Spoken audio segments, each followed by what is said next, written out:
The hospital corridor smelled of antiseptic and exhaustion, a scent that had become so familiar it no longer registered as foreign.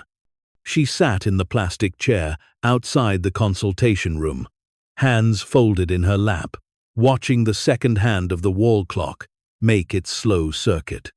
The fluorescent lights above hummed with a frequency that seemed designed to fray nerves rather than soothe them. She had been waiting 40 minutes, though it felt both longer and shorter than that, time behaving differently in places where outcomes could shift with a single word. When the door finally opened, the doctor emerged with the expression she had come to recognize: professional sympathy, carefully measured, the look of someone delivering news they had delivered many times before. He gestured for her to enter, and she rose slowly, her body heavy with a fatigue that had accumulated over months, settling into her bones like sediment. Inside, her son sat on the examination table, his legs dangling, too short to reach the floor. He was 11, small for his age, his skin pale in the way that made strangers ask if he was feeling well. His eyes, though, were bright and alert, watching her with the quiet understanding of a child who had learned too early that life required negotiation with pain. She smiled at him, and he returned it, small but genuine. The doctor spoke in the careful language of medicine, words like exacerbation and management and long-term monitoring. She listened, nodding at intervals, translating the terminology into the simpler truth beneath it. Her son's condition, porphyria, was rare enough that most doctors had only read about it in textbooks. It disrupted the production of heme, the molecule that gave blood its ability to carry oxygen, and when it flared, the symptoms were severe. Abdominal pain that felt like being torn apart from the inside. Sensitivity to light that turned ordinary sunlight into an enemy. Neurological episodes that could mimic madness. The treatment was expensive, not because the drugs themselves were complex, but because the condition was uncommon enough that pharmaceutical companies charged what they could. Insurance covered some of it, but the gaps were wide, and those gaps had been swallowing her savings, one prescription at a time. She had sold what she could, borrowed where she dared, worked double shifts until exhaustion made her hands shake. Still, it was never quite enough.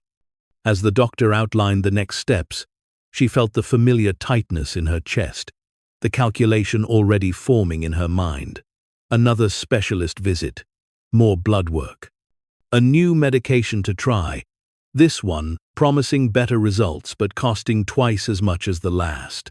She nodded and agreed, because what else could she do? Saying no was not an option when your child's body was failing him through no fault of his own. They left the hospital as the afternoon light stretched long and golden across the parking lot. Her son walked beside her, his hand tucked into hers, neither of them speaking. The silence between them had become a language of its own, a way of acknowledging the weight without giving it more space than necessary. She helped him into the car, adjusting the sun visor so the light would not touch his face, and drove home through streets that felt increasingly distant from the life she had once imagined. The apartment they returned to was small, a two-bedroom on the third floor of a building that had seen better decades. The walls were thin enough that she could hear her neighbors' conversations, their televisions, their arguments.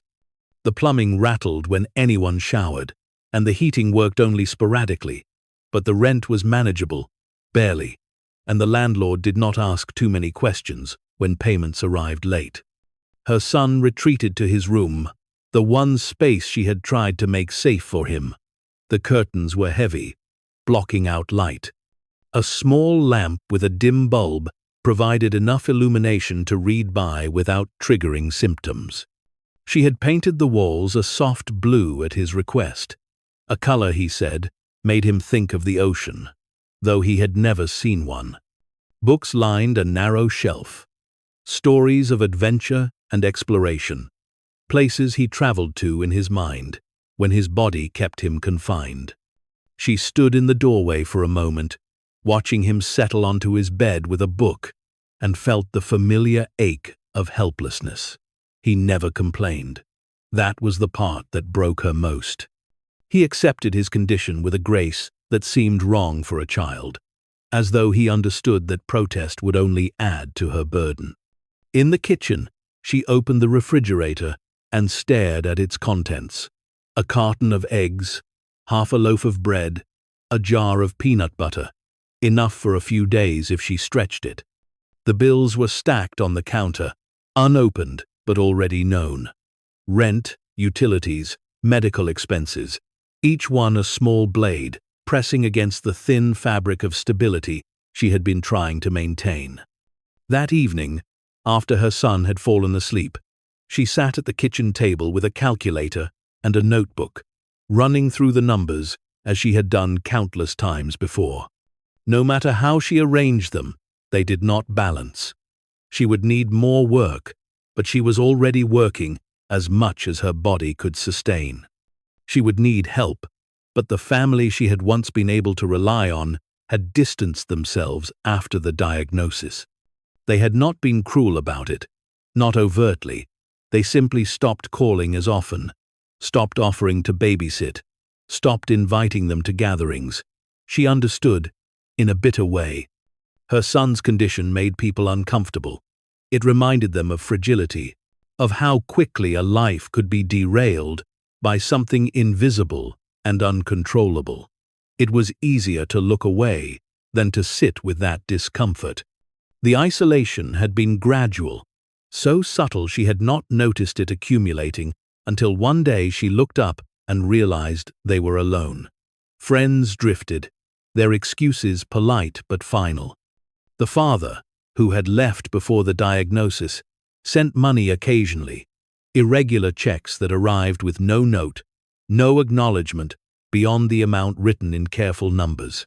She deposited them without bitterness, too tired for anger, simply grateful for anything that eased the gap. Sleep came late and shallow, interrupted by the sounds of the building and the noise of her own thoughts. She dreamed of falling, not from heights but through floors that gave way beneath her, each collapse taking her deeper into darkness. She woke gasping, the apartment silent around her, the clock on the nightstand showing an hour still too far from morning. The weeks that followed carried the weight of inevitability. Another medical bill arrived, this one larger than the last. Her son's symptoms flared, despite the medications, keeping him home from school for days. She called in sick to work, knowing it would cost her shifts later, unable to leave him alone when his pain made him curl into himself, whimpering softly. The school had been understanding at first, but understanding had limits. A letter arrived, suggesting she consider alternative educational arrangements. The language polite, but firm. Her son was missing too much. His presence, when fragile, disrupted routines. She read the letter twice, then folded it and placed it in a drawer, adding it to the collection of problems she did not yet know how to solve. One afternoon, driven by a restlessness she could not name, she stopped at a small estate auction on the edge of town. She had passed the sign on her way to the pharmacy, the faded lettering promising miscellaneous items, tools, and property. She told herself she was only looking, that she had no money to spend, but the weight of the apartment, of the bills, of the endless loop of worry, had become unbearable. She needed, for just an hour, to be somewhere else. The auction was held in a dusty lot behind a storage facility, the kind of place where things were sent to be forgotten. A handful of people milled about, examining rusted equipment and boxes of salvaged junk. The auctioneer stood on a small platform, his voice amplified through a crackling speaker, moving quickly through items no one seemed particularly interested in. She wandered through the rows of discarded belongings, touching nothing, simply observing. Most of it was exactly what it appeared to be: broken furniture, outdated electronics, the remnants of lives that had moved on without these objects. She was about to leave when the auctioneer's voice shifted, taking on a tone that was almost apologetic. "All right, folks. Last item of the day. Got an old medical research facility on the north end of the county. Small building, hasn't been used in decades. Condemned, really. Selling as is for $800. No guarantees on what's inside. No promises on condition. Anyone interested?" Laughter rippled through the small crowd. Someone near her muttered that it was probably full of asbestos and black mold. Another joked about ghosts of failed experiments. The auctioneer grinned, clearly not expecting serious interest. "Come on now. $800. That's less than some of you pay for a truck repair. Anyone want to take a chance?" She felt something stir in her chest. Faint, but insistent. $800. It was more than she should spend. More than she could afford to lose. But the words medical research facility caught in her mind and would not let go. Her son's condition, Porphyria, was so rare that research was limited, treatments underdeveloped.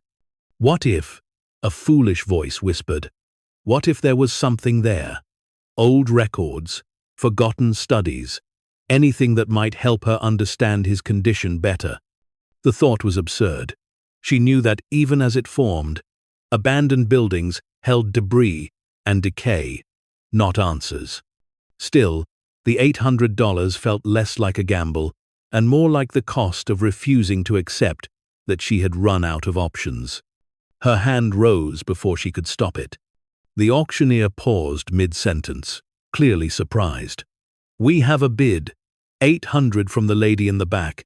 Anyone want to counter?" The crowd turned to look at her. She felt heat rise in her face, but kept her hand up. No one else moved. The laughter had quieted, replaced by something closer to pity.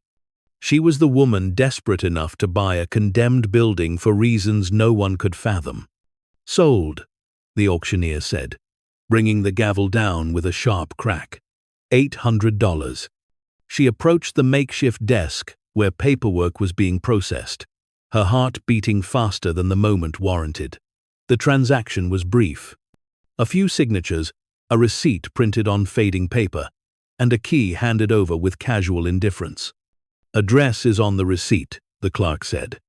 "Good luck with it." She took the key, its metal cold against her palm, and walked back to her car in silence. As she drove away, she saw a few people lingering near the lot, shaking their heads, their expressions a mix of amusement and disbelief.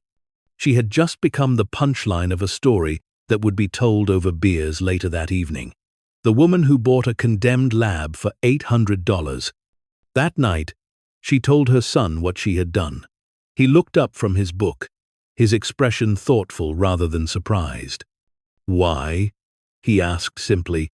She sat on the edge of his bed, trying to find words that would not sound as foolish as the act itself.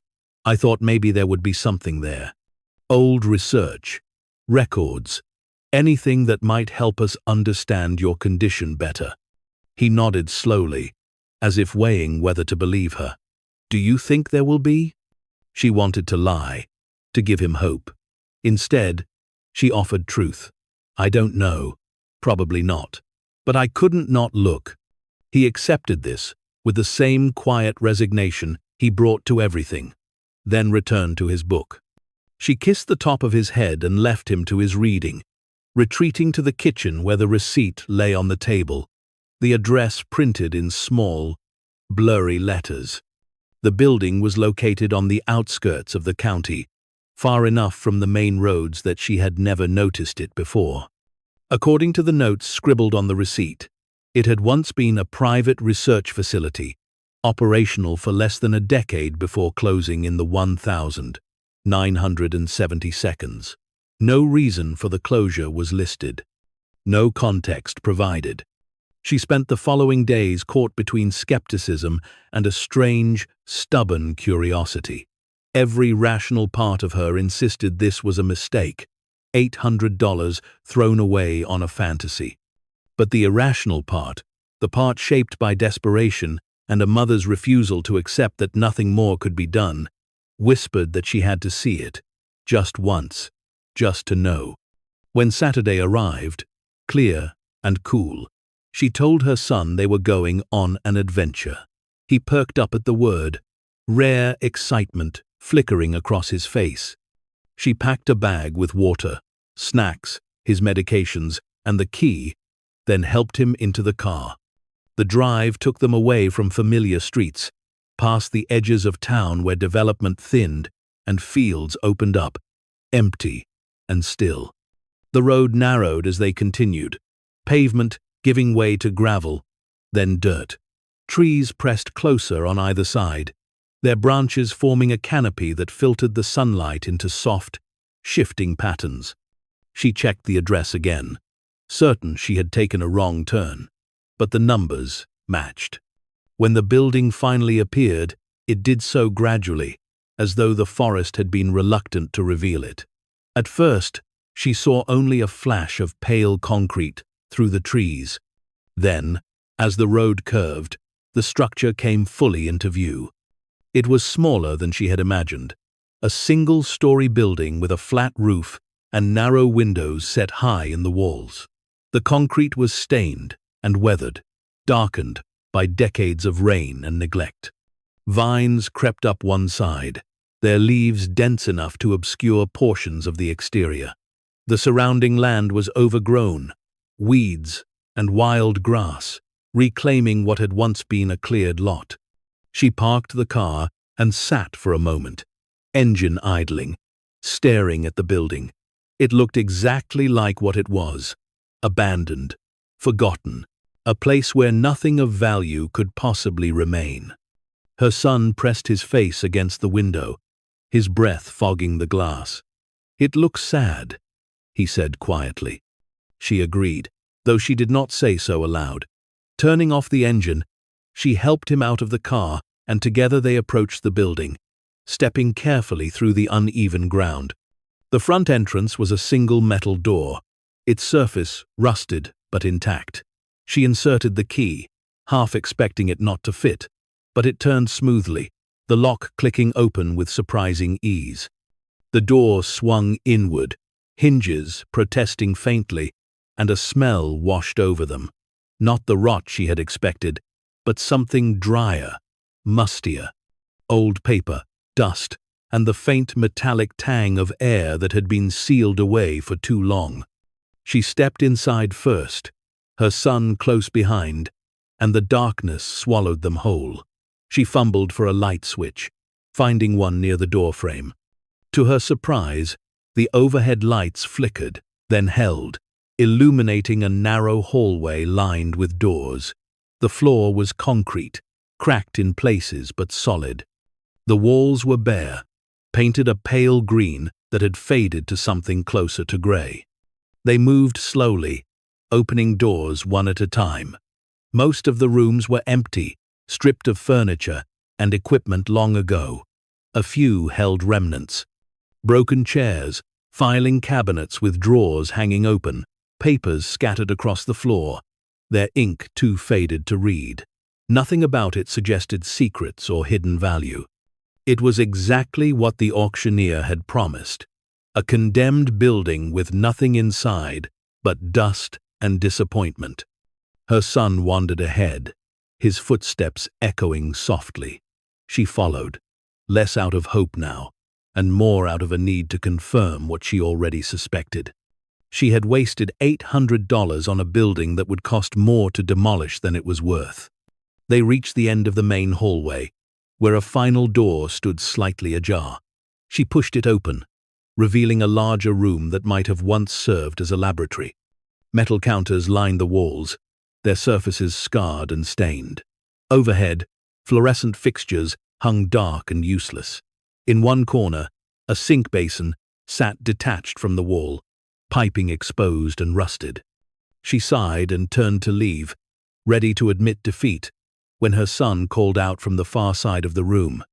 "Mom, there's a door here." She crossed to where he stood, peering into a shadowed alcove she had not noticed at first. A door, smaller than the others, was set flush into the wall, its surface smooth and unmarked. Unlike the rest of the building, this door showed no signs of weathering or neglect. The handle gleamed faintly, as though it had been polished recently. She reached for it slowly, a strange reluctance making her hesitate.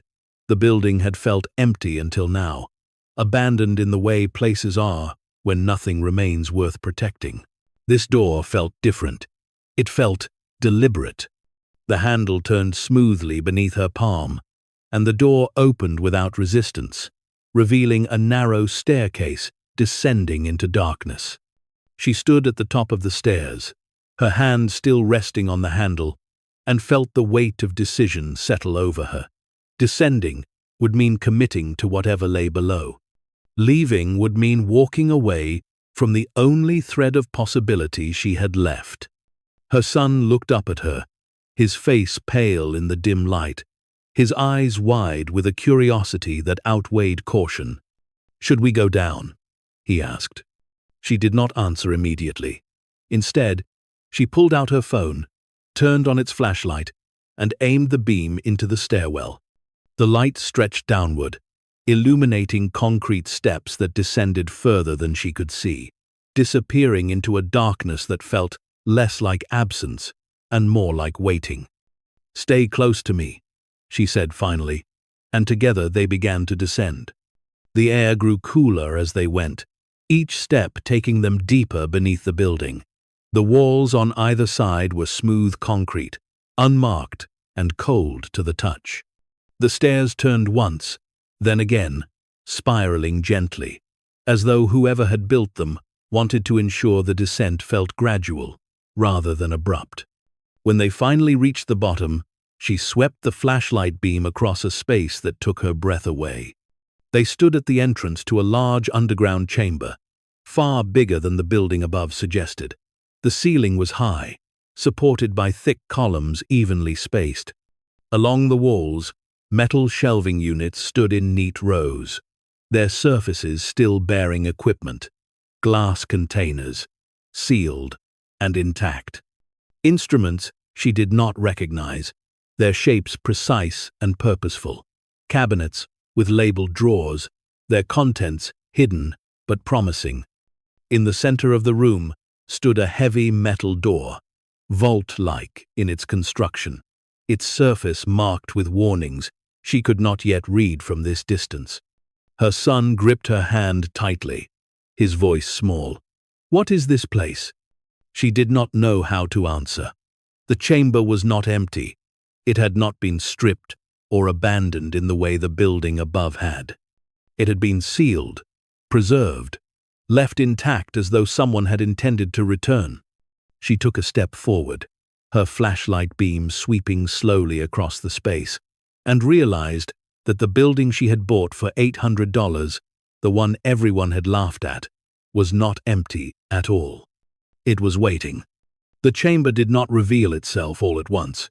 It unfolded slowly, each sweep of her flashlight beam uncovering details that contradicted the narrative of abandonment she had carried down the stairs. The air here was different from the building above, not stale or decayed, but preserved, as though the space had been sealed with intention rather than neglect. The temperature was steady, cool but not cold, maintained by systems she could not yet see but could sense in the faint hum that vibrated through the concrete floor. She moved forward cautiously, her son's hand tight in hers, both of them breathing softly as if afraid that sound itself might disturb whatever equilibrium kept this place intact. The metal shelving units that lined the walls stood in perfect rows, their surfaces free of the rust and corrosion that should have claimed them after decades. Each shelf bore equipment arranged with deliberate care, glass vessels sealed with metal caps, their contents hidden behind frosted surfaces, instruments that gleamed faintly in the flashlight beam, their chrome and steel unmarred by time. Along the nearest wall, she found a series of labeled cabinets, their drawers fitted with brass handles that had tarnished only slightly. She pulled one open, the mechanism sliding smoothly despite the years, and found folders inside. Medical records, research notes, pages filled with dense handwriting and typed reports, their edges yellowed, but their ink still dark and legible. She lifted one folder carefully, as though it might disintegrate in her hands, and opened it. The first page bore a header that made her heart beat faster. Hematological Research Division, Porphyria Pathology Studies. The date beneath it placed the document in 1968. She scanned the text, her medical knowledge limited but sufficient to recognize terminology she had encountered during her son's diagnosis. Heme synthesis, enzyme deficiencies, photosensitivity protocols. Her breath caught. This place had studied the same condition that ravaged her son's body, not as a footnote in broader research, but as a primary focus. She pulled another folder, then another, finding the same careful documentation, the same obsessive attention to a disorder so rare that most doctors had never treated a case. Her son tugged gently at her sleeve, pointing toward the center of the room where the vault door stood. Up close, its scale became more apparent. The door was massive, at least 8 feet tall and nearly as wide. Its surface a dull gray steel marked with warning labels whose text had faded, but whose symbols, biohazard markers and containment protocols remained legible. A heavy wheel lock mechanism sat at its center, the kind used on bank vaults or military storage, designed to seal completely and resist tampering. She approached it slowly, the weight of the moment pressing against her chest. The wheel was cold beneath her hands, its surface textured for grip. She hesitated, every rational instinct screaming that opening this door could release something dangerous, something better left sealed. But the folders in the cabinets, the equipment on the shelves, the entire structure of this hidden chamber suggested not chaos, but order, not abandonment, but preservation. She turned the wheel. It resisted at first, decades of stillness making the mechanism stiff, but gradually it yielded. The sound it made was deep and resonant, metal grinding against metal, echoing through the chamber.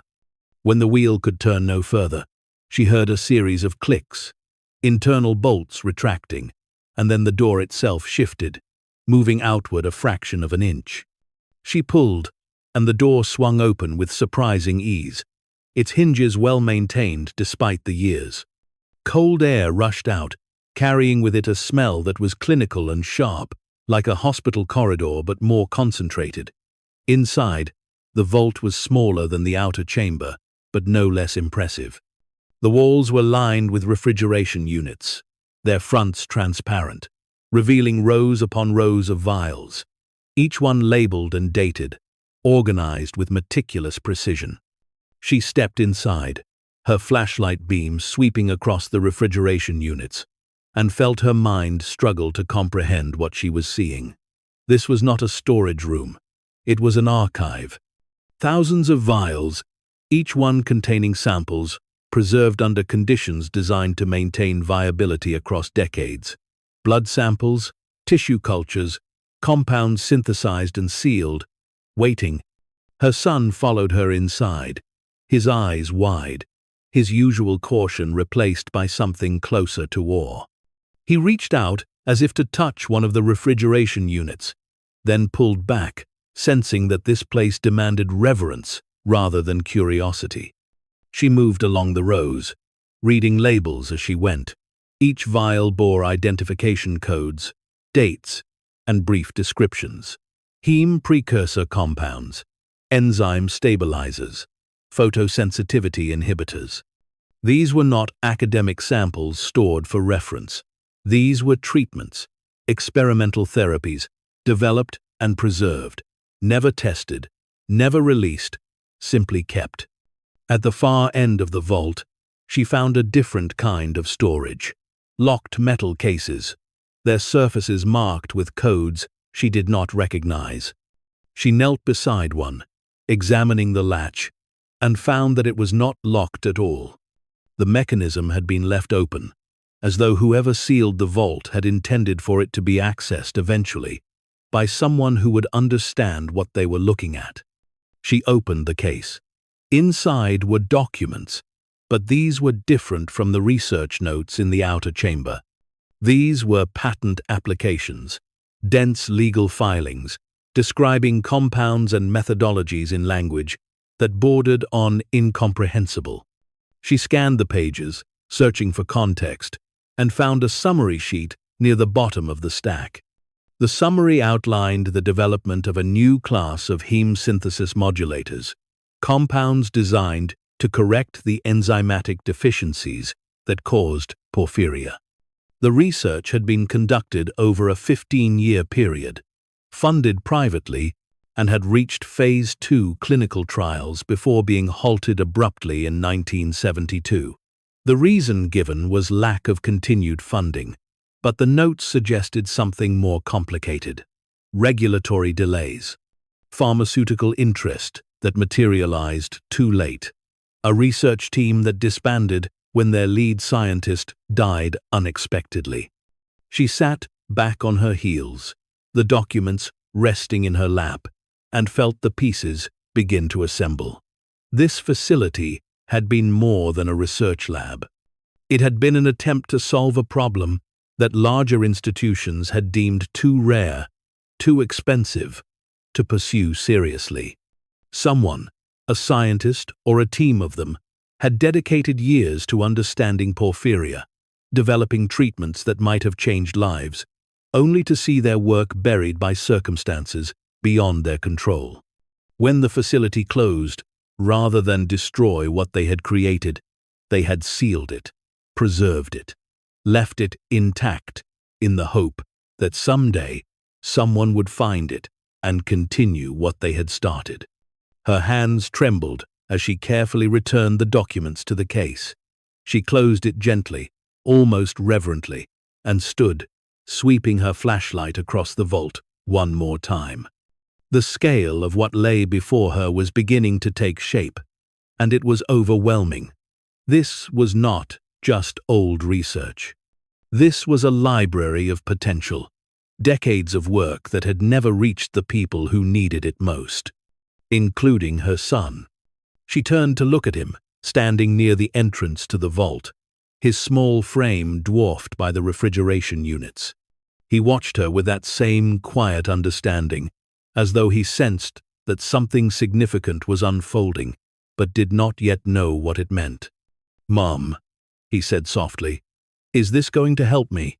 The question landed like a blow, not because it was cruel, but because it was so desperately hopeful.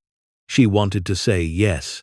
She wanted to promise him that this discovery would change everything, that the treatment sealed in these vials would cure him, that the pain and fear and exhaustion would finally end. Instead, she crossed to him and knelt so they were eye level. "I don't know yet," she said honestly, "but this is more than I hoped for. A lot more." He nodded, accepting her words as he always did, without complaint or protest. She pulled him close, holding him for a moment longer than necessary, feeling the fragility of his body against hers. He was so small, so breakable, and yet he carried his condition with a courage that shamed her on her worst days. When she finally released him, she stood and returned to the outer chamber, her mind already racing ahead. She needed to document everything, photograph the vials, the equipment, the research notes. She needed to find someone who could assess the value of what was here, not in monetary terms, though that would matter eventually, but in scientific terms. Someone who could determine whether these treatments were still viable, whether they could be tested, whether they could save lives. She spent the next hour moving methodically through the chamber, using her phone to photograph everything.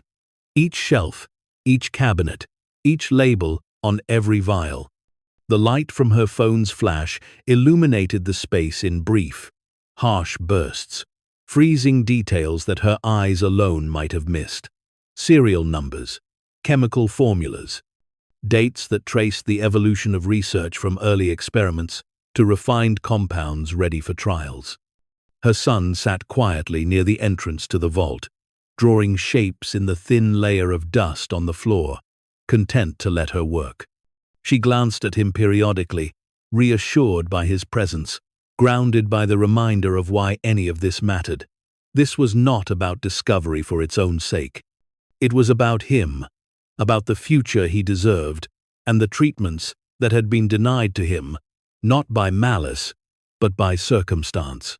When her phone's battery began to drain, she forced herself to stop. She had captured enough to begin, enough to show someone credible what she had found.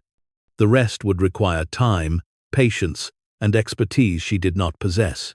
She closed the vault door carefully, turning the wheel lock until it seated, sealing the chamber once more. The act felt significant, as though she were making a promise to return, to see this through, to ensure that what had been preserved would not be buried again. They climbed the stairs slowly, both of them tired now, the adrenaline that had carried them down beginning to fade. When they emerged into the main laboratory, the ordinary light from the overhead fixtures felt jarring, too bright and harsh after the controlled darkness below. She locked the door to the stairwell and pocketed the key, then led her son back through the hallway and out into the daylight. The forest around the building looked unchanged, indifferent to what they had just uncovered. Birds called from the trees, and the wind moved through the grass with the same easy rhythm it always had. The normalcy of it all felt surreal, as though the world should somehow reflect the magnitude of what lay beneath the concrete and earth.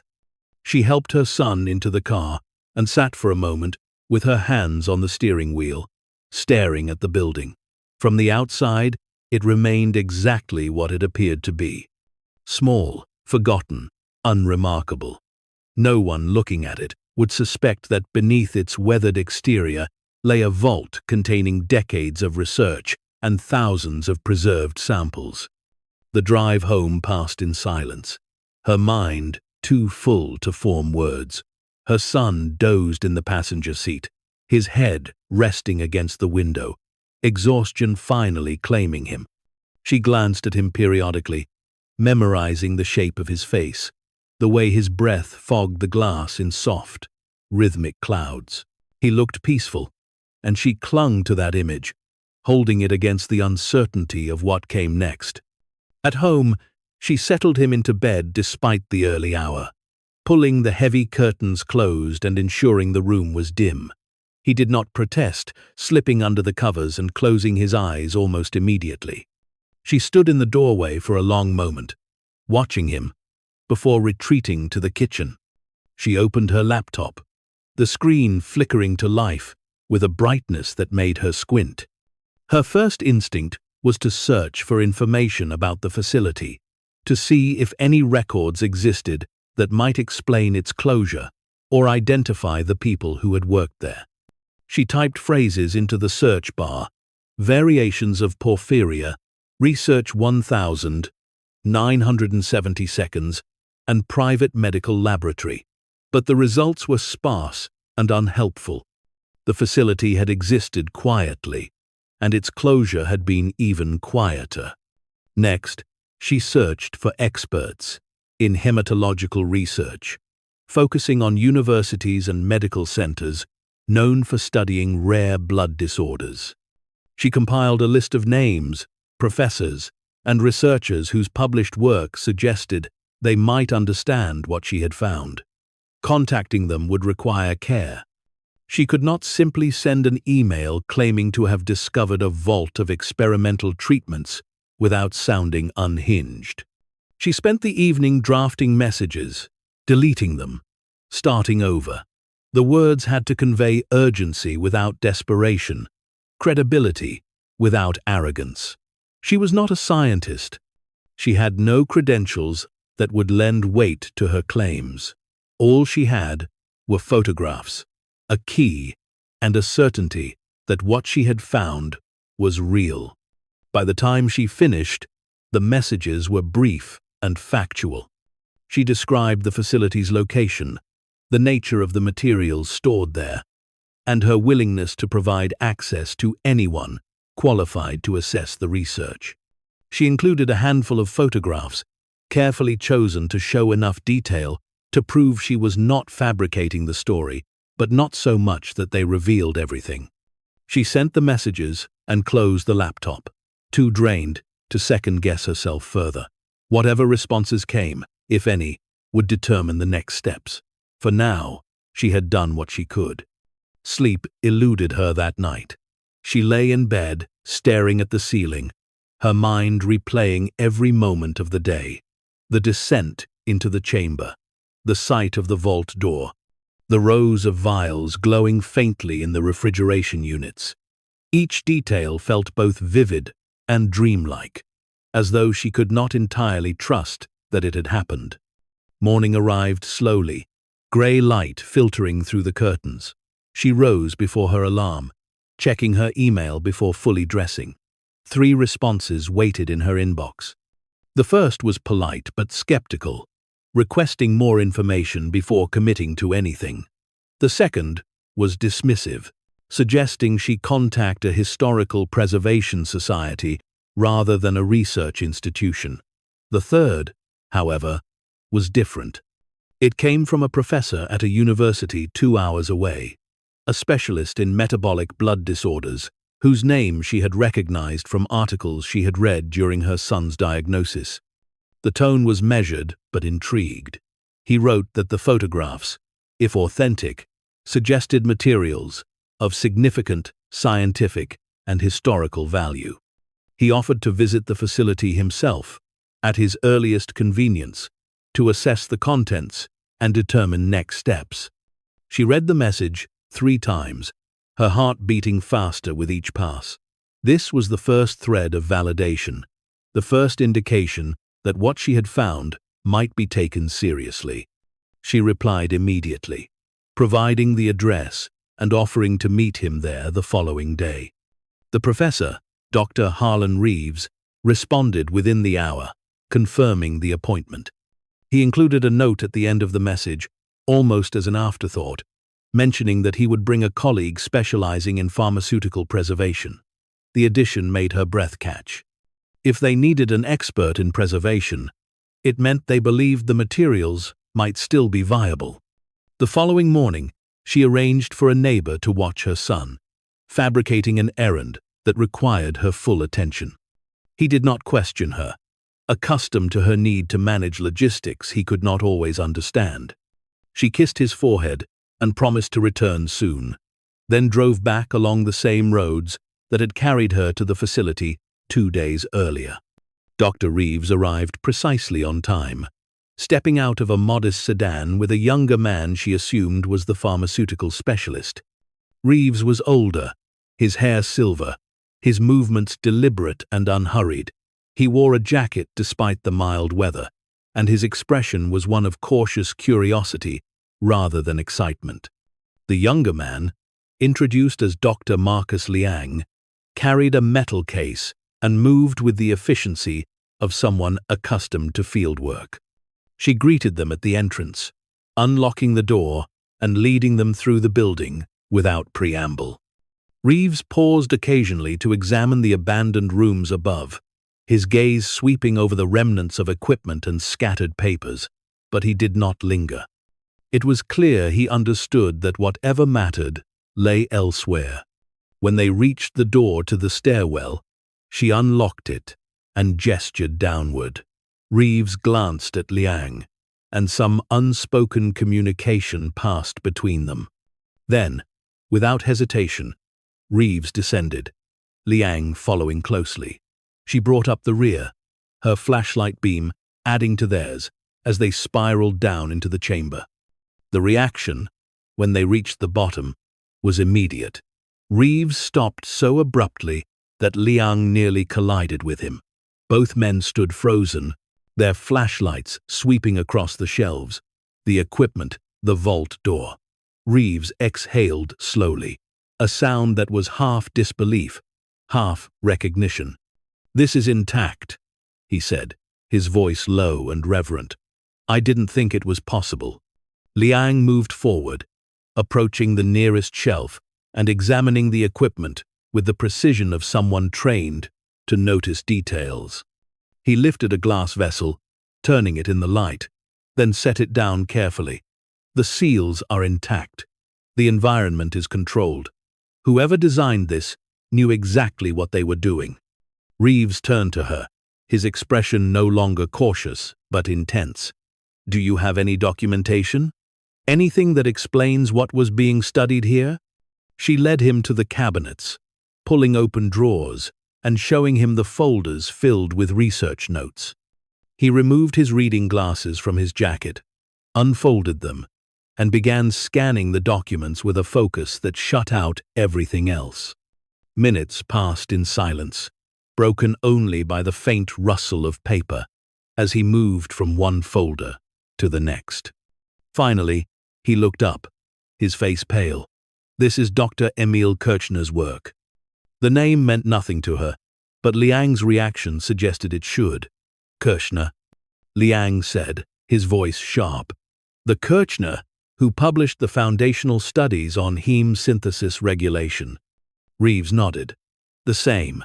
He disappeared from the field in the early 70s. Most of us assumed he died or retired quietly. No one knew he had continued his research independently." He returned to the folders, pulling out pages and laying them across the nearest counter, arranging them in sequence.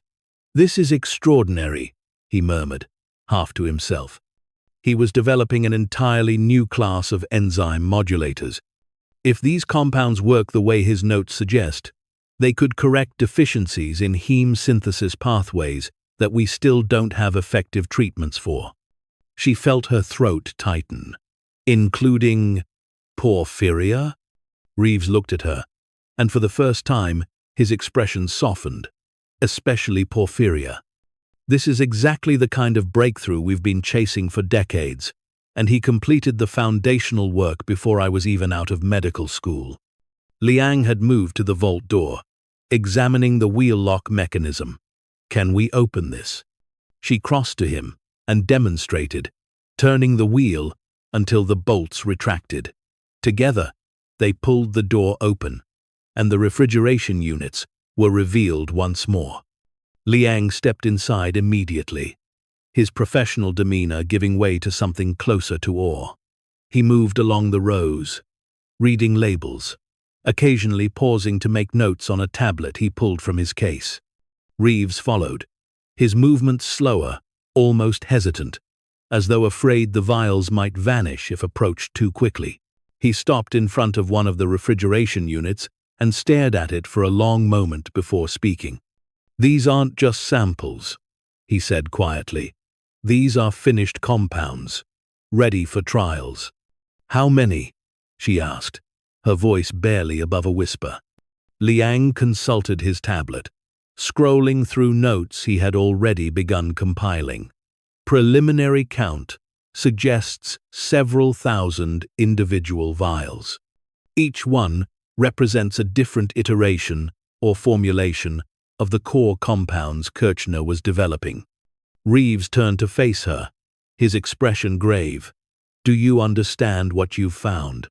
She shook her head, unwilling to let hope take root until she heard it confirmed.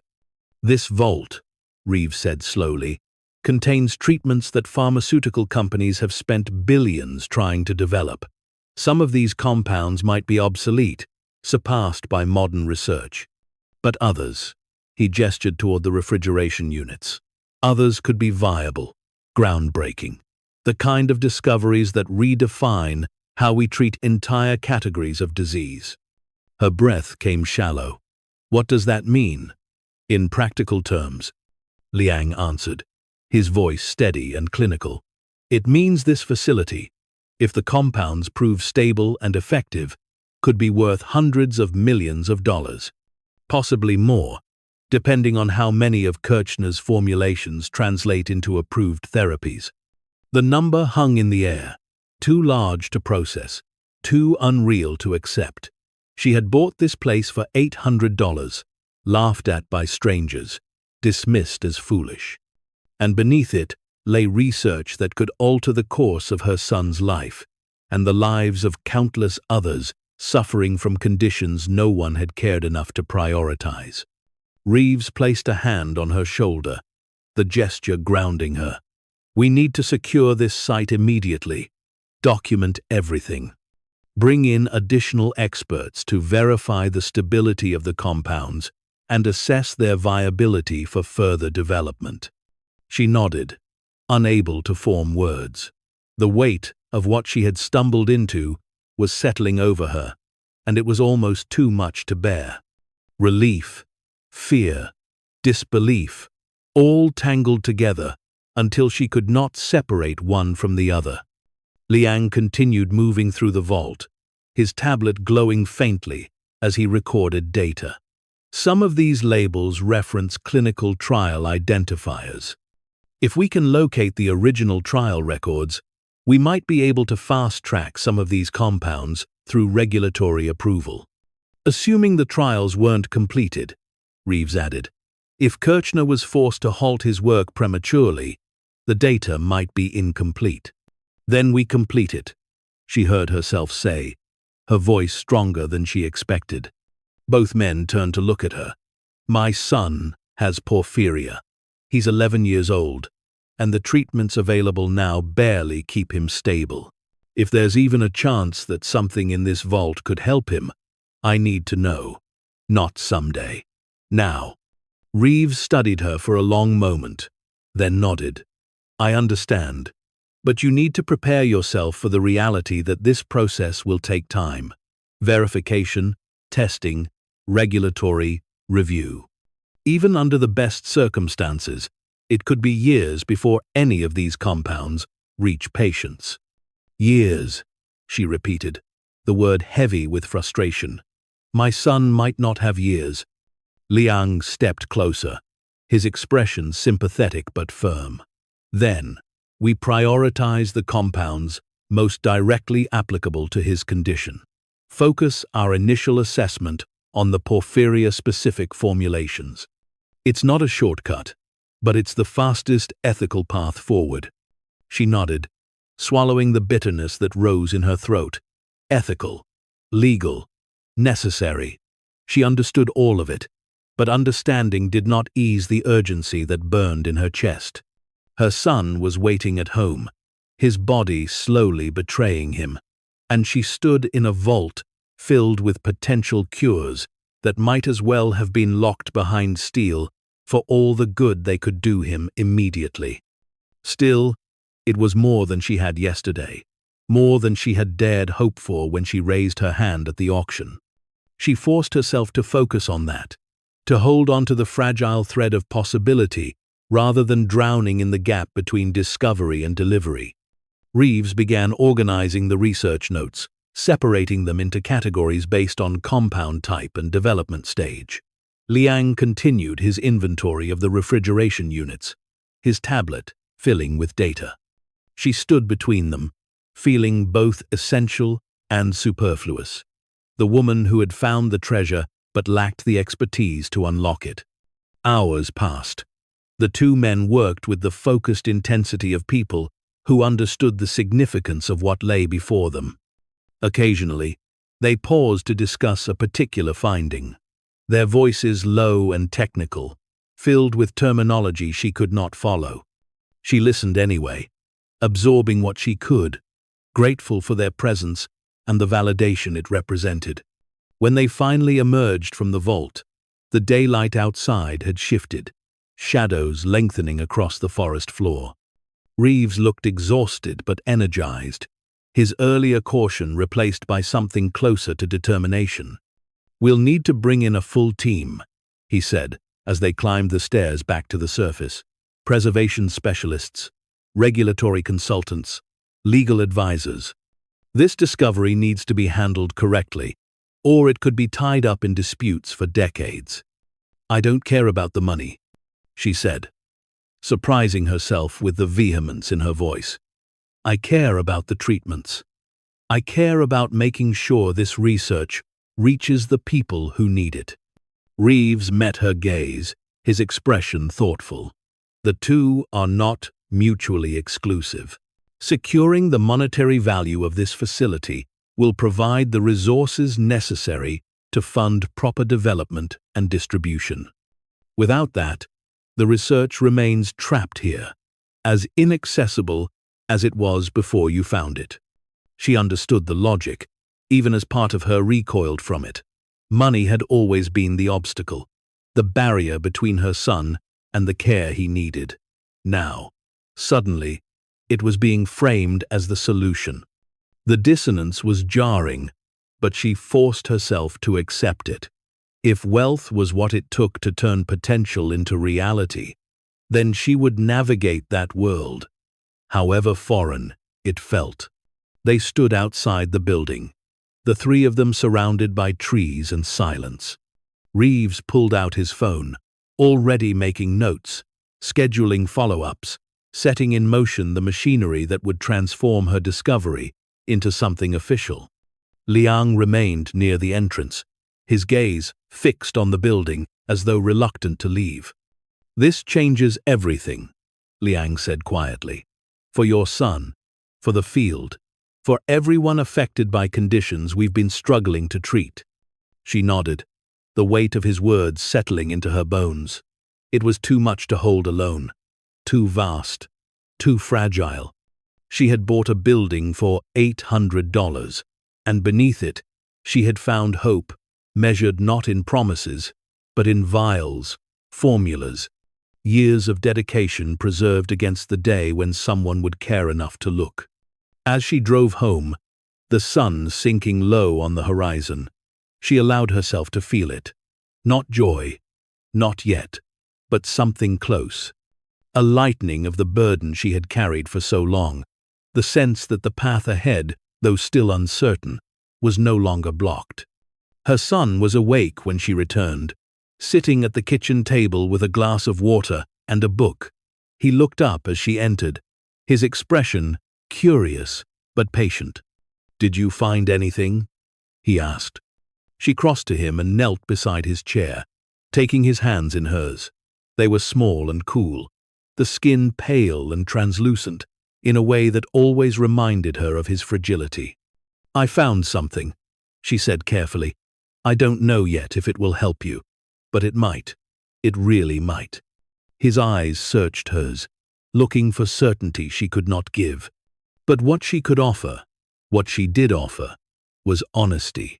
There are treatments, research, that was hidden for a long time. Smart people are going to study it and see if it can help kids like you. "How long will that take?" he asked. She hesitated, then answered truthfully, "I don't know, but I'm going to do everything I can to make it happen as fast as possible."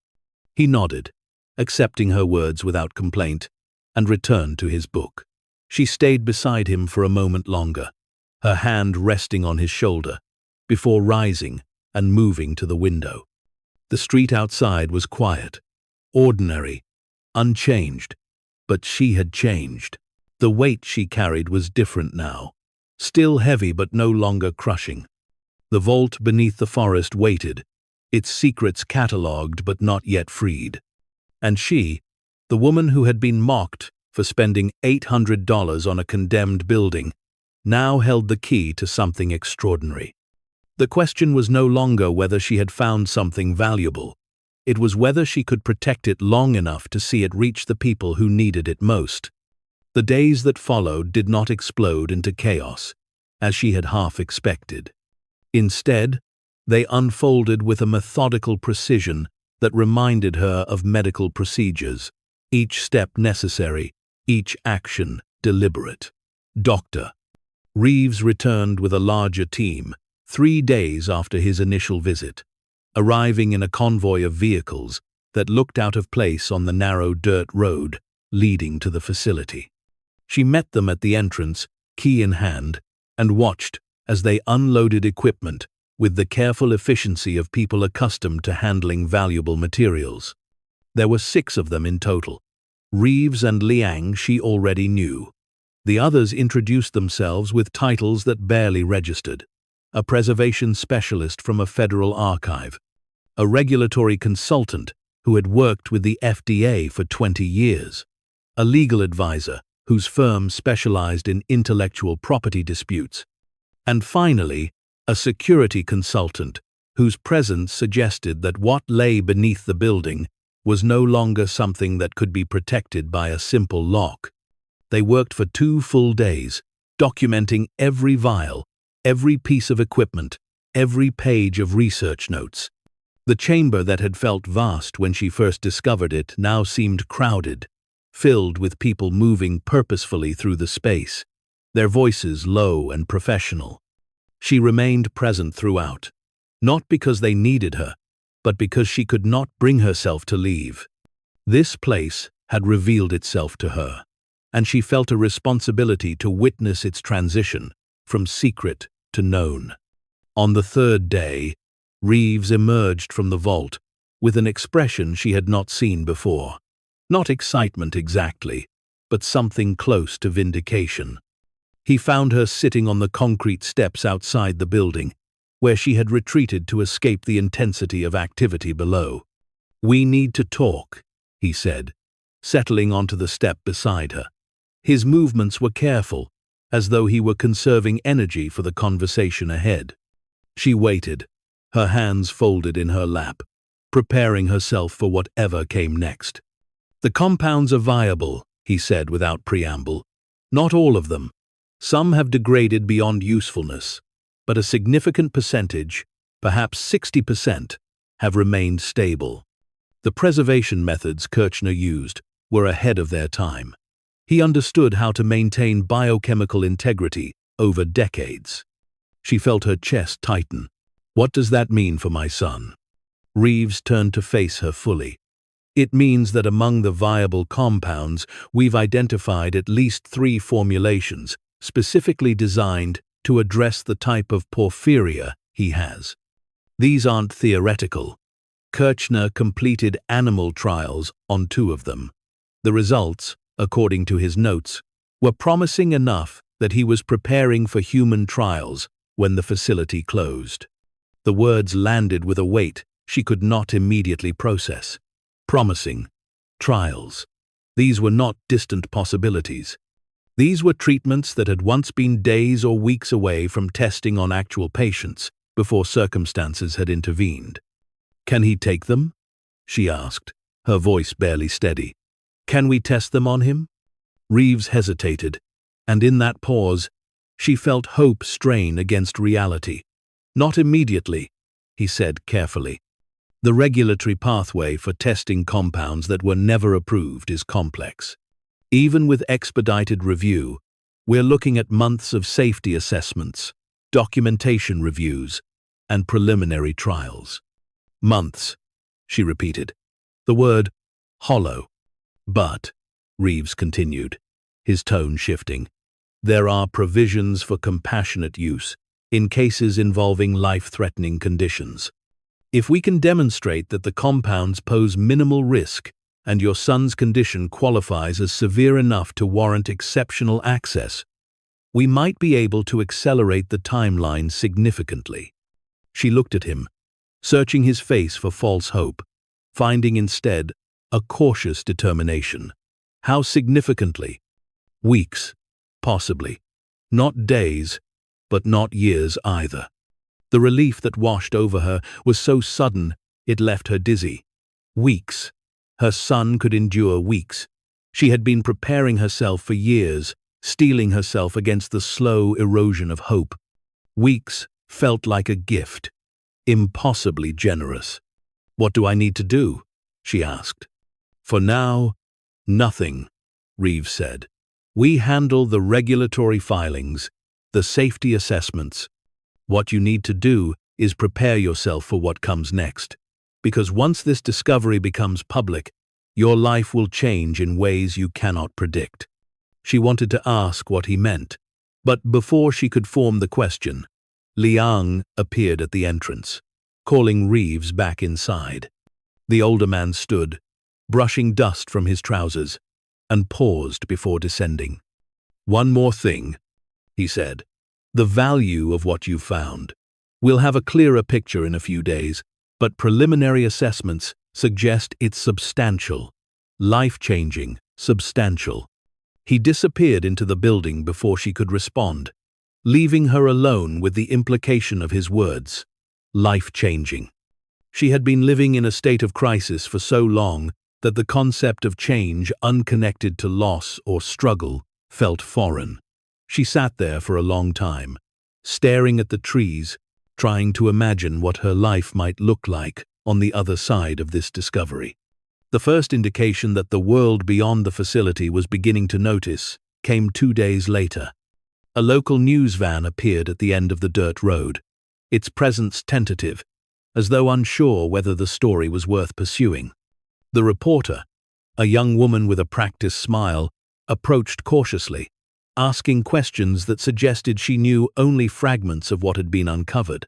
Reeves handled the interaction, his responses carefully vague. A significant historical find, medical research from a bygone era, ongoing assessment. He gave them nothing concrete, but the fact that he acknowledged anything at all signaled a shift. The secret was no longer hers alone. It was entering the broader world, and with it came scrutiny. By the end of the week, 3 more news outlets had picked up the story, each one adding speculation that outpaced facts. Headlines began to circulate online, breathless and exaggerated. Lost medical research discovered in abandoned facility, rare disease treatments hidden for decades. Each iteration drifted further from accuracy, but the core remained true enough to sustain interest. In town, the reaction was slower, but more personal. She noticed it first at the pharmacy, where the clerk, who usually rang up her son's prescriptions with brisk efficiency, paused, glancing at her with something that looked like recognition. "Is it true?" the clerk asked quietly, her voice dropping as though the question itself were fragile. "About the old research lab?" She nodded, unsure how much to reveal. The clerk's expression softened, shifting from curiosity to something closer to respect. "That's incredible," she said. "Really incredible." The interaction was brief, but it marked a change. Others followed. At the grocery store, a woman she barely knew stopped her in the produce aisle to ask if she was the one who had found the facility. At the gas station, the attendant waved off her payment for a fill-up, insisting it was the least he could do for someone who had done something so important. She accepted these gestures with a discomfort she could not quite name. She had not set out to be important. She had not sought recognition. She had bought a building because she had run out of other options, and what she found had been as much accident as intention. But the town, it seemed, needed to reframe her actions as heroic, to assign meaning that elevated the story beyond desperation and luck. She let them believe what they needed to believe, too exhausted to correct the narrative. At the facility, the work continued. The team had expanded again, now numbering more than a dozen, each person focused on a specific aspect of the discovery. Some catalogued the vials with a precision that bordered on obsessive. Others analyzed Kirchner's research notes, cross-referencing them with modern studies to determine which compounds had been superseded by current treatments and which remained unique. The legal advisor spent hours on the phone, his voice a constant murmur in the background, negotiating terms she did not fully understand. Intellectual property rights, she heard him say more than once. Patent protections, licensing agreements. The language was foreign to her, a dialect spoken by people who measured value in ways disconnected from the human need that had driven her here. Liang approached her one afternoon with a tablet in hand, his expression carefully neutral. "I need to show you something," he said, gesturing for her to follow him into the chamber. They descended together, and he led her to a workstation that had been set up near the vault. The tablet displayed a spreadsheet, rows upon rows of data, organized with meticulous care. He handed it to her, pointing to a column near the right side of the screen. "These are preliminary valuations," he explained. based on the compounds we've verified as stable and the potential market for treatments targeting the conditions Kirchner was studying. She scanned the numbers, her eyes moving down the column, and felt her breath catch.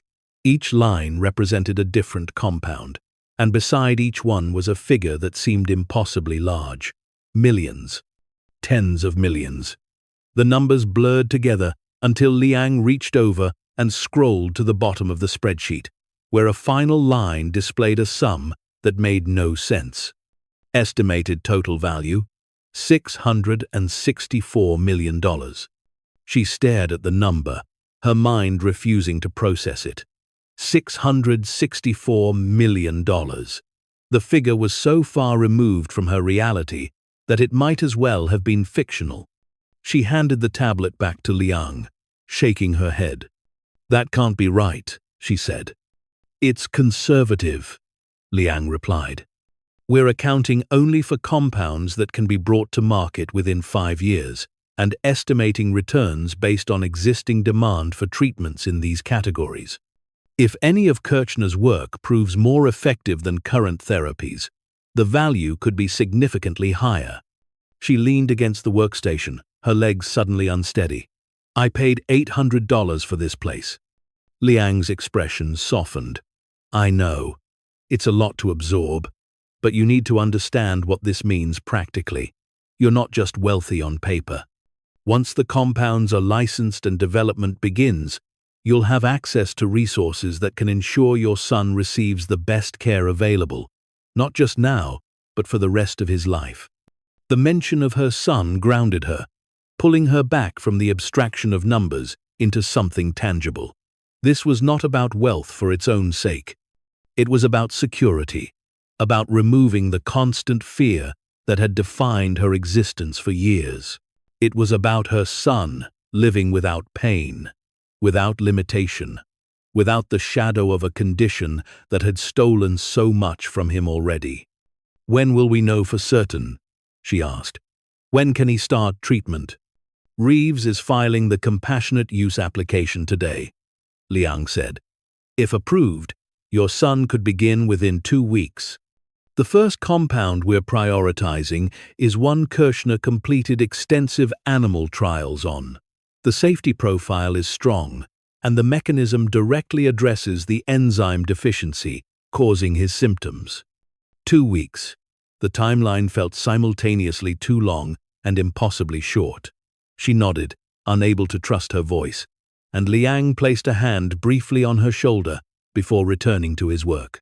She remained in the chamber alone, surrounded by the hum of equipment and the quiet efficiency of people who understood the magnitude of what they were handling. The vault door stood open, revealing rows of refrigeration units glowing faintly in the controlled light.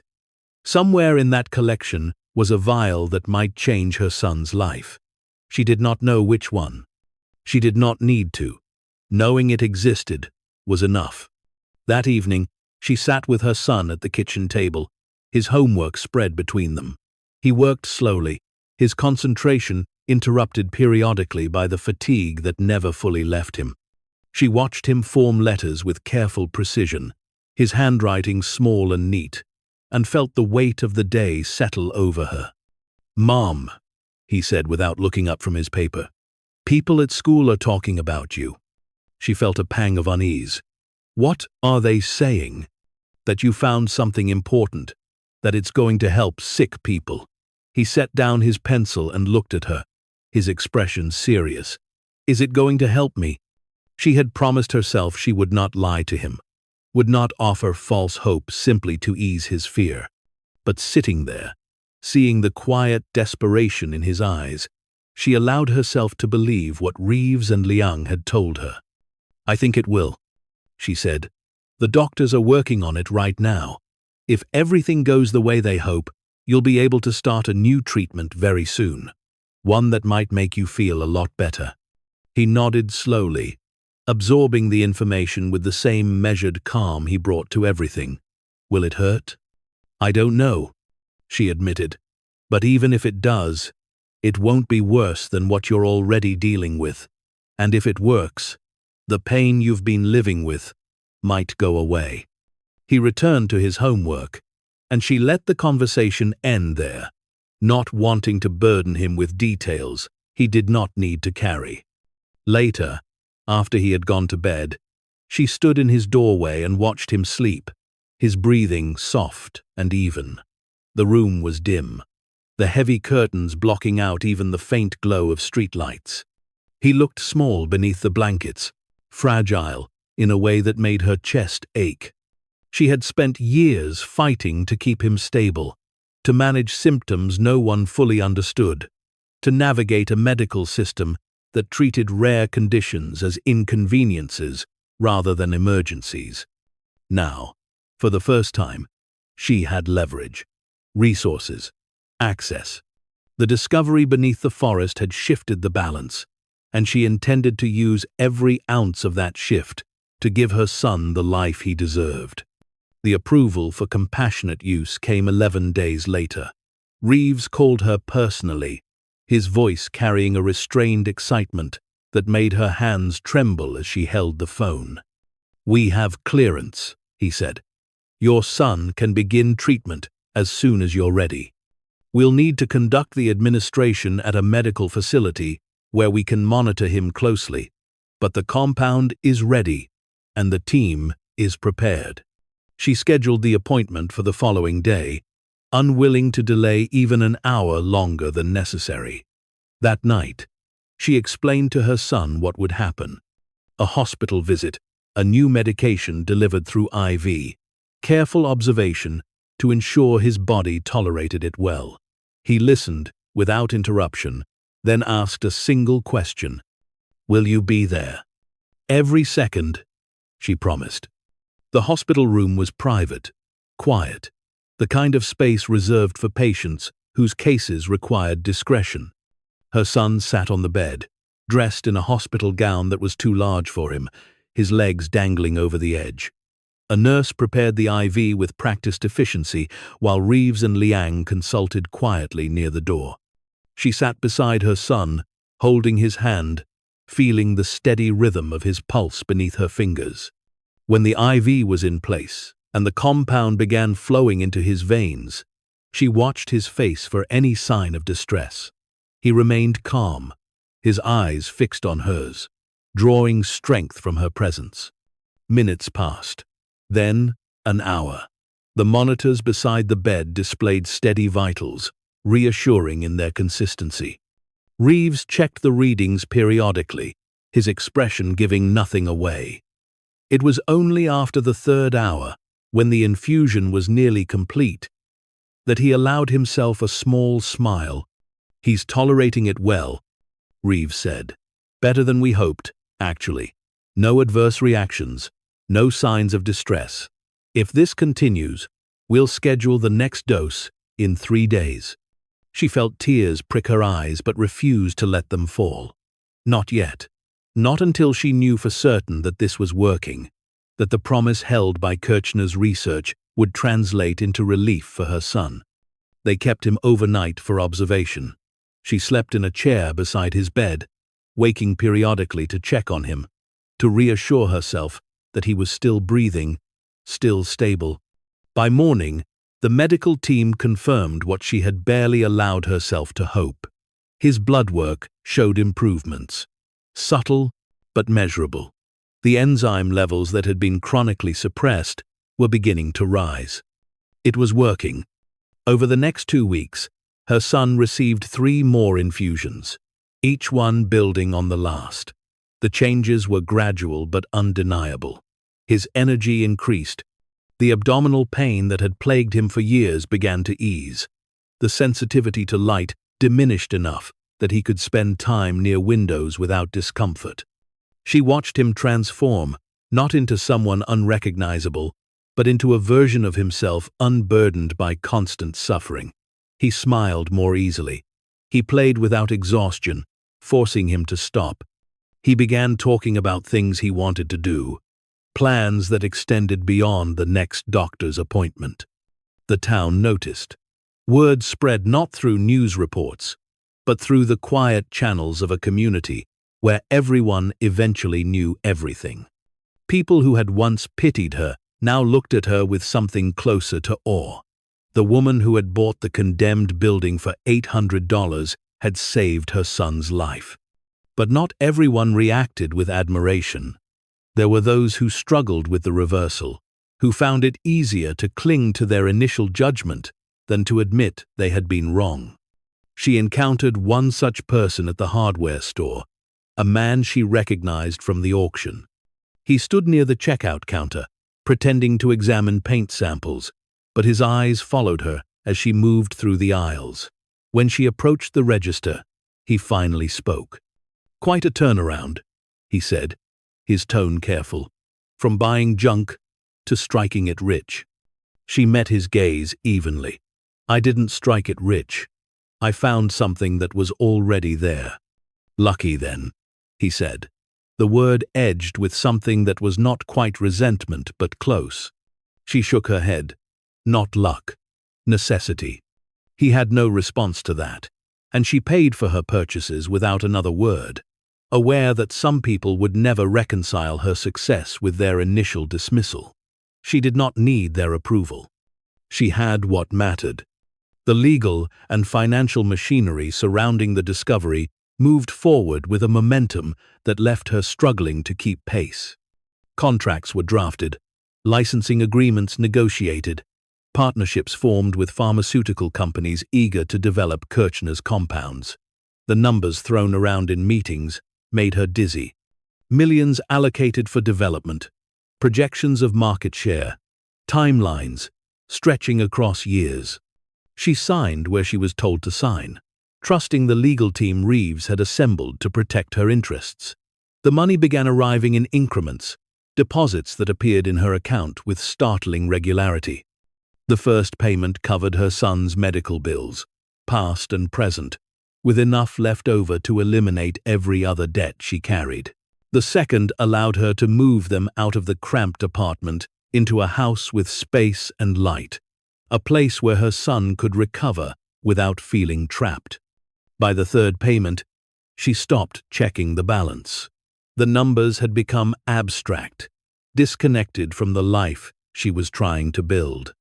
What mattered was security, the knowledge that her son would never again go without treatment because she could not afford it. The facility itself became the subject of intense interest. Historical preservationists argued for its protection, citing Kirchner's contributions to medical research. Pharmaceutical companies expressed interest in acquiring the site, transforming it into a modern research lab.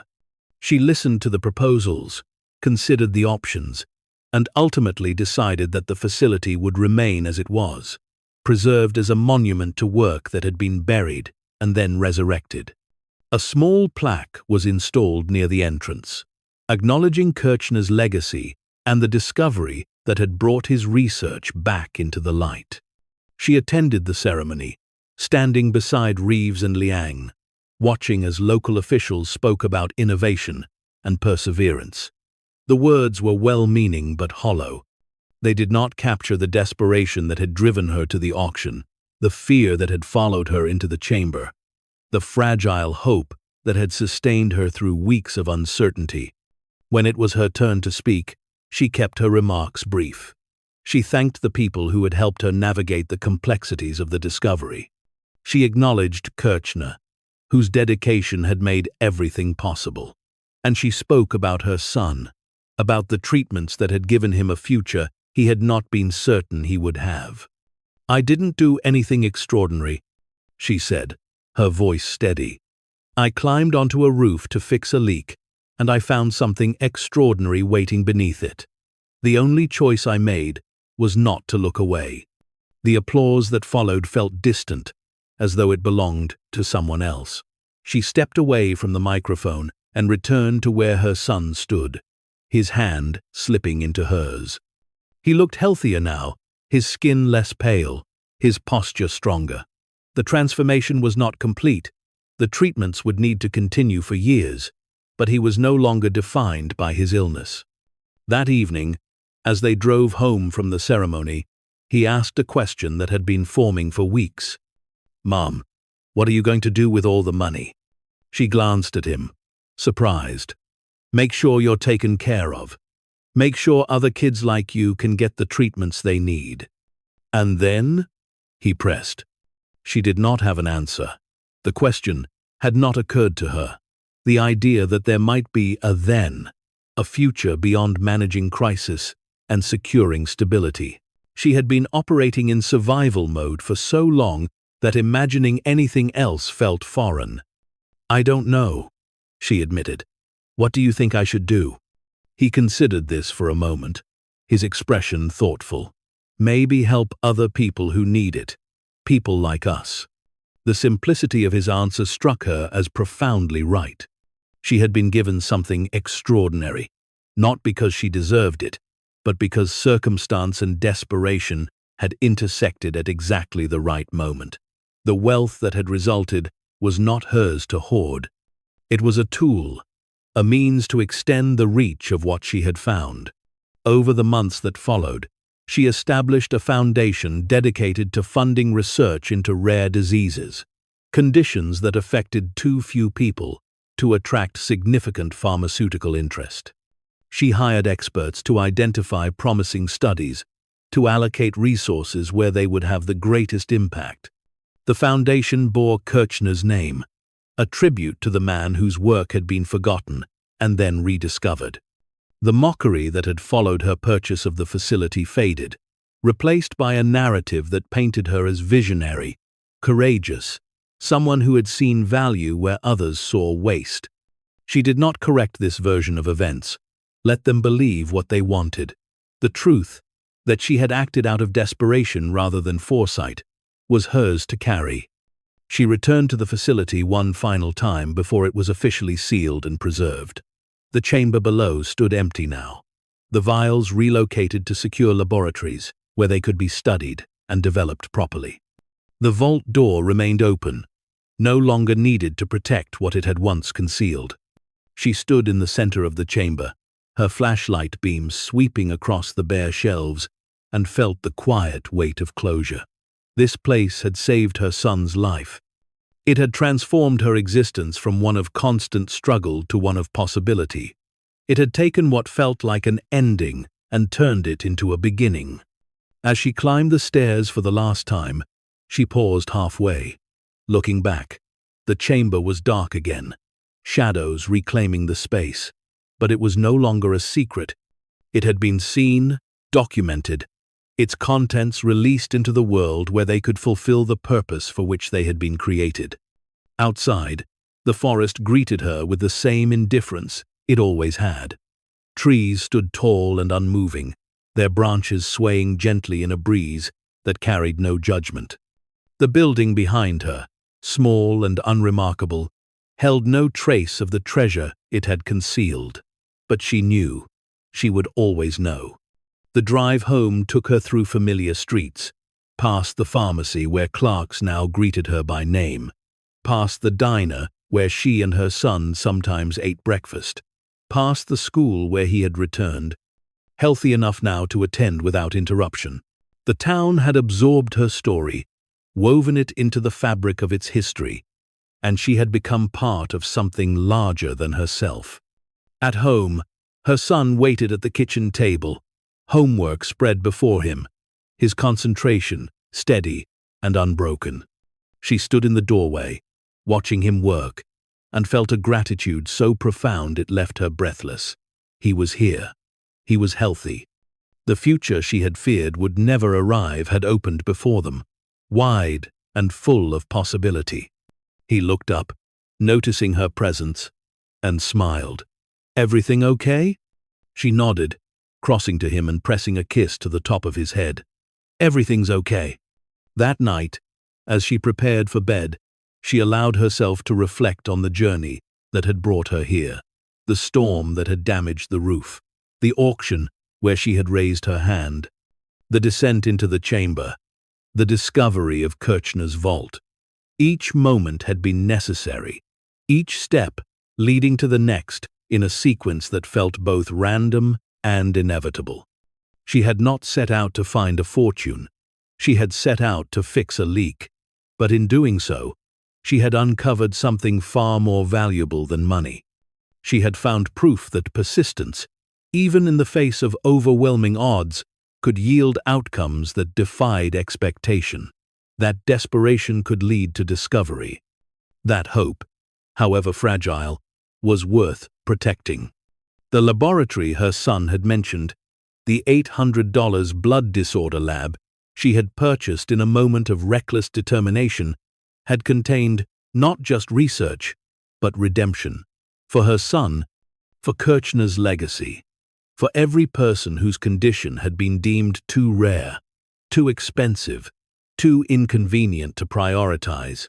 She turned off the light and lay in the darkness, listening to the quiet sounds of the house settling around her. Somewhere in a secure facility, vials bore labels written in Kirchner's careful hand, each one a promise waiting to be fulfilled. Somewhere in a hospital, a child like her son would receive a treatment developed from those vials, their life altered by work that had been buried and then brought back into the light. And somewhere in her chest, beneath the exhaustion and relief and lingering disbelief, was a truth she had not expected to find. She had been mocked for buying a condemned building. She had been dismissed as foolish, desperate, naive. She had been right. The Heme vault, as it came to be known, had held $664 million worth of breakthrough treatments, but its true value could not be measured in currency. It was measured in futures restored, in pain alleviated, in children given the chance to grow up unburdened by conditions they had done nothing to deserve. She closed her eyes and let sleep claim her, secure in the knowledge that the journey, however unexpected, had led somewhere worth arriving. The roof had leaked. She had fixed it, and in doing so, she had uncovered not just treasure, but hope. Morning would come, and with it, the continuing work of ensuring that hope reached as far as it could. But for now, in the quiet darkness, she allowed herself to rest. The story was not over, but this chapter, the one that began with laughter and ended with vindication, had reached its conclusion, and it was enough. The morning after the facility's preservation ceremony, she woke to a phone call from a number she did not recognize. Her first instinct was to ignore it. Another reporter seeking a quote, another documentary producer hoping for an interview. But something made her answer, and the voice on the other end changed the texture of her day entirely. Is this the woman who discovered the Kirchner facility? The voice was elderly, trembling slightly, but clear. Yes, she said, sitting up in bed, suddenly alert. My name is Dorothy Finch. Dr. Emil Kirchner was my brother. The words hung in the air, heavy with implication. She had learned much about Kirchner over the past months, his research, his dedication, his abrupt disappearance from the field. But she had never imagined that family remained, that someone who had known him personally might still be alive. I need to meet you, Dorothy continued. There are things about Emil's work, about why the facility closed, that you should know, things that were never written down. They met 3 days later at a small cafe on the edge of town, a place Dorothy had chosen because it was quiet and far enough from the facility to feel neutral. The woman who greeted her was in her late 80s, her movements careful but dignified, her eyes sharp with an intelligence that age had not diminished. She carried a worn leather satchel that she set on the table between them with reverence. Thank you for meeting me, Dorothy said, settling into her chair. I've been following the news about the facility. I never thought anyone would find it. Emil was so careful to hide it. Why did he hide it? She asked, leaning forward. Dorothy's expression darkened, because the people who funded his research wanted to bury it when they realized how effective it was. You have to understand, my brother was working on treatments for conditions that pharmaceutical companies considered unprofitable: porphyria, certain metabolic disorders, rare blood diseases. There was no money in curing people who numbered in the thousands rather than millions. The words confirmed suspicions she had harbored but never fully articulated. The facility's closure had always felt deliberate, too clean to be purely financial. Emile completed his trials, Dorothy continued, her voice gaining strength. He proved the treatments worked. He was preparing to publish when his funding was pulled. The investors who had backed him initially made it clear that if he published, they would sue for breach of contract, tie him up in litigation for years. They wanted the research suppressed, not because it was flawed, but because it would undercut more profitable treatments they were developing. She felt anger rise in her chest, sharp and immediate. So he sealed it away. He had no choice, Dorothy said. He couldn't destroy what he'd created, but he couldn't fight them either. So he preserved everything, built that chamber, and waited. He believed that someday, someone would find it. Someone who would do what he couldn't. Dorothy opened the satchel and pulled out a stack of letters, their envelopes yellowed with age. These are letters he wrote to me in the months before he died.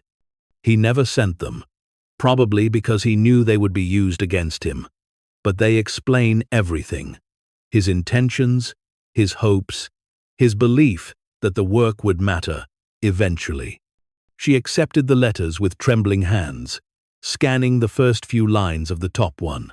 Kirchner's handwriting was precise, the words measured but emotional. He wrote about his frustration, his helplessness, his determination to protect what he had built, even if he could not see it realized. "I want you to have these," Dorothy said. "You've done what Emile couldn't. You've brought his work into the light, and you've used it to help people." That would have meant everything to him. They sat together for another hour, Dorothy sharing memories of her brother, stories that painted him not as a distant figure of scientific history, but as a man driven by compassion as much as curiosity. He had lost a daughter to a rare blood disorder when she was 8. That loss had shaped his entire career, directing him toward conditions others ignored. When they finally parted, Dorothy embraced her with a strength that belied her age. "Thank you," the older woman whispered, "for finding him again." The letters became a kind of anchor for her in the weeks that followed, a reminder that the discovery was about more than money or recognition. It was about completing work that mattered, honoring dedication that had been forcibly silenced. She shared excerpts from the letters with Reeves, who incorporated them into the historical documentation of the facility, ensuring that Kirchner's story would be told fully. Back in town, the shift in how people treated her continued to deepen. The hardware store owner, the same man who had made the joke about the doghouse at the auction, stopped her on the street one afternoon. His expression was sheepish, his hands shoved deep in his pockets. "I owe you an apology," he said without preamble. "I laughed at you that day. We all did. And you were right. You were right about all of it."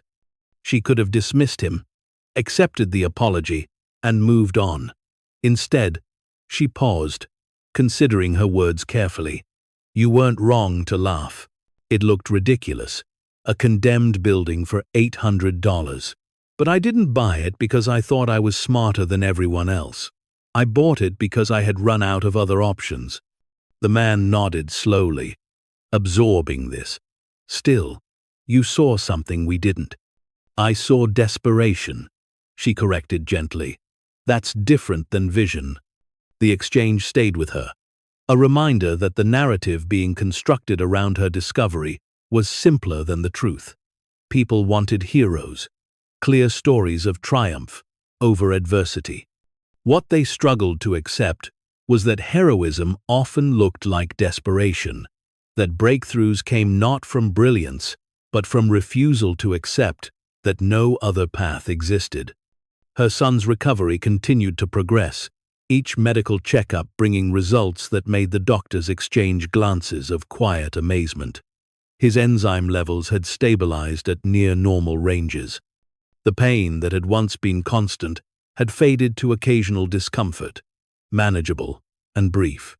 He had begun playing soccer, something she had never imagined possible, running across the field with an energy that left her breathless with gratitude. One evening, as she watched him practice, another mother approached her. The woman was hesitant, her expression a mixture of hope and fear that was painfully familiar. "Excuse me," the woman said softly. "My daughter has a rare condition. The doctors don't know how to treat it. I heard about what you found, about the treatments. Is there anything in that facility that might help her?" The question landed with the weight of shared experience. She had been this woman not so long ago, desperate and searching, willing to grasp at any possibility. She took the woman's contact information and promised to pass it along to the foundation, to ensure that the research was examined for compounds that might address the daughter's condition. It was not the first such request, and she knew it would not be the last. The discovery had opened a door that extended far beyond her son, and walking through it meant accepting responsibility for others who stood where she once had. The foundation grew quickly, expanding from a small office to a full staff dedicated to identifying and funding research into neglected conditions. She attended meetings, reviewed proposals, made decisions about resource allocation. The work was demanding, often overwhelming, but it carried a purpose that made the exhaustion worthwhile. 6 months after the facility's discovery, a medical journal published a comprehensive study on Kirchner's compounds, confirming what Reeves had initially assessed. 3 of the formulations had been approved for expedited trials, their safety profiles strong enough to warrant immediate testing. The results were extraordinary. Patients who had lived with chronic symptoms for years experienced rapid improvement. Conditions once considered manageable at best became treatable. Their progression halted or reversed. The pharmaceutical companies that licensed the compounds saw their stock prices surge. Headlines celebrated breakthrough treatments, medical miracles, the dawn of a new era in rare disease therapy. Her name appeared in these articles, sometimes prominently, sometimes as a footnote. She read them with detachment, aware that the story being told was a condensed, simplified version of events that had been far messier and more uncertain than any article could capture. What mattered more than recognition were the letters that began arriving at the foundation, parents thanking her for treatments that had saved their children, adults who had lived with undiagnosed conditions for decades finally receiving care that worked, researchers whose funding proposals had been approved, allowing them to pursue studies no one else would support. She kept these letters in a file that grew thick with gratitude, pulling them out on days when the weight of responsibility felt too heavy. They reminded her why the work mattered, why Kirchner's dedication deserved to be honored, why her moment of desperate decision at the auction had rippled outward into consequences she could never have anticipated. One afternoon, nearly a year after the discovery, she returned to the facility alone. It had been officially preserved, the interior maintained exactly as it had been found. Tours were conducted weekly, medical students and historians walking through the chamber, marveling at the ingenuity of Kirchner's preservation methods, the scope of his ambition. She stood in the empty chamber, the lights dim, the air cool and still. The shelves were bare now, the vials relocated, but the space itself retained a presence. She thought about the day she had first descended those stairs, her son's hand in hers, neither of them knowing what waited below. She thought about the moment the vault door had opened, revealing a future neither of them had dared hope for. "Thank you," she said aloud, her voice echoing softly. She was not sure who the gratitude was directed toward. Kirchner, perhaps, for his refusal to destroy what he had built. Fate, circumstance, whatever force had led her to raise her hand at the auction. Herself, for not turning away when logic insisted there was nothing to find. The chamber did not answer, but it did not need to. The silence was enough. Outside, The forest had reclaimed some of what had been cleared. Grass growing tall around the building's foundation, vines creeping back up the walls. Nature was patient, indifferent to human stories. The building would stand for years, maintained by the foundation. But eventually, it too would return to the earth. What mattered would endure not in concrete and steel, but in the lives changed by what had been found within. As she drove away, the building disappearing behind trees, she thought about the woman she had been a year ago, exhausted, frightened, clinging to hope by the thinnest thread.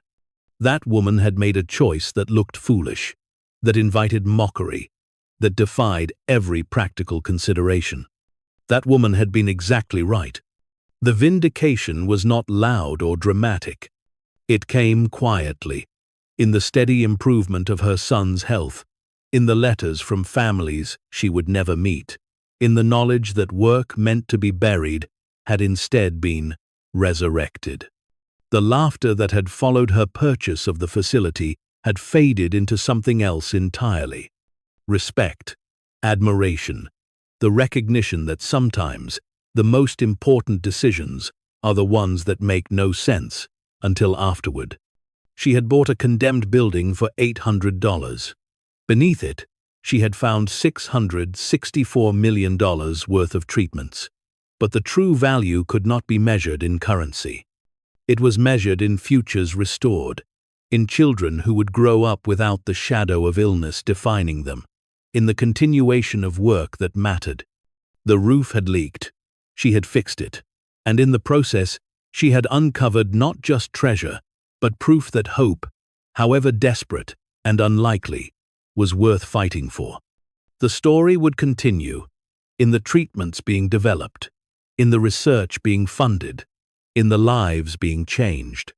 But this chapter, the one that began with mockery and ended with vindication, had reached its true conclusion. She had been right to look, right to descend, right to refuse the narrative others had tried to write for her. And in being right, she had given her son, and countless others, the gift of a future they deserved. Thank you so much for watching until the end. If you loved this story, check out the other videos on your screen now. I think you'll really enjoy them. And don't forget to subscribe if you haven't already. See you in the next story.